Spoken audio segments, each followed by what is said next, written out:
B.R. Chopra की महाभारत में सभी को गीता का पाठ पढ़ाने वाले भगवान श्री कृष्ण का रोल करने वाले नीतीश भारद्वाज खुद एक संकट में फंसे हुए हैं। इस सारे संकट की शुरुआत हुई उस वक्त जब उन्होंने मीडिया में आकर ये इंटरव्यू दिया और ये कहा कि उनकी जो पूर्व पत्नी है स्मिता भारद्वाज, वो उन्हें उनकी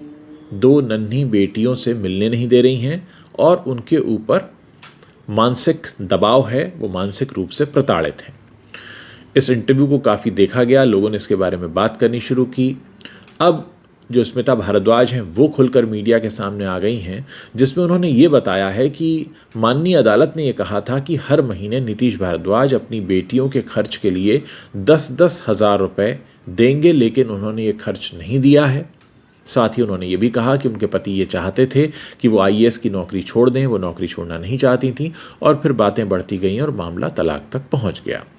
अब स्मिता भारद्वाज ये कह रही हैं कि अगर नीतीश की आर्थिक स्थिति इतनी ख़राब है कि वो 10-10 हज़ार रुपये महीने का नहीं दे सकते अपनी बेटियों की परवरिश के लिए, तो क्यों ना उनकी जो मुंबई में प्रॉपर्टीज़ हैं उन्हें बेच दिया जाए। अब इस मामले में भी बहस शुरू हो गई है। कुल मिलाकर मामला ये है कि नीतीश भारद्वाज ने पहला स्टेप लिया, उन्होंने मीडिया के सामने आकर अपने घर का क्लेश खोल कर रख दिया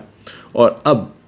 घर का क्लेश मीडिया के सामने खुलना उन्हीं के लिए गले की फांस बन गया है, क्योंकि उनकी पूर्व पत्नी ने भी मीडिया के सामने आकर ये बात रख दी है। रही बात उनके द्वारा लगाए गए आरोपों की, तो स्मिता भारद्वाज ने कहा कि कोई भी माँ अपने बच्चों का अपहरण नहीं कर सकती। नीतीश भारद्वाज कह रहे हैं कि मैंने अपनी ही बच्चियों का अपहरण कर लिया है, ऐसा कैसे संभव है, और मैंने हमेशा ये चाहा है कि माननीय अदालत ने जिस तरह के भी निर्देश दिए उनका पालन किया जाए और उन्हीं सीमाओं में रहते हुए नीतीश भारद्वाज को अपनी बेटियों से मिलने की अनुमति मिल जाए। अब कुल मिलाकर मामला यहाँ आकर फंसा हुआ है कि अगर नीतीश भारद्वाज तर्क सम्मत बात कर रहे हैं, कानून सम्मत बात कर रहे हैं और उनका ये कहना है कि जो भी माननीय अदालत द्वारा निर्धारित आदेश और नियम हैं उनके तहत ही वो चलना चाहते हैं, तो इसमें वो जो गुजारा भत्ता देने की बात है 10 हज़ार रुपये, 10-10 हज़ार रुपये दोनों बेटियों को, वो उन्होंने क्यों नहीं दिया है। और अब जब उनके ऊपर ये संकट आ रहा है जिसमें स्मिता भारद्वाज कह रही हैं कि उनकी प्रॉपर्टी को क्यों ना बेच दिया जाए और उससे फिर इस पूरे जो उनका गुजारा भत्ता है उसे हासिल किया जाए,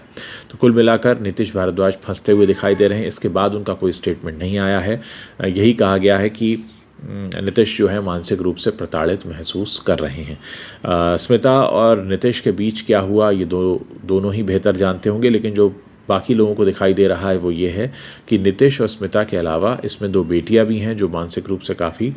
दबाव में होंगी। निश्चित रूप से ये वो उम्र होती है 10-11 साल की उम्र, इनफैक्ट सारी उम्र ही ये चलता है, लेकिन छोटी उम्र में तो माता पिता दोनों की ज़रूरत होती है।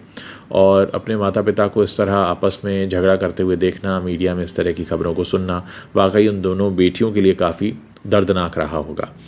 आप लोग इस पूरे मामले पर अपनी क्या राय रखते हैं, मेरे इस वीडियो के नीचे खुलकर बता सकते हैं।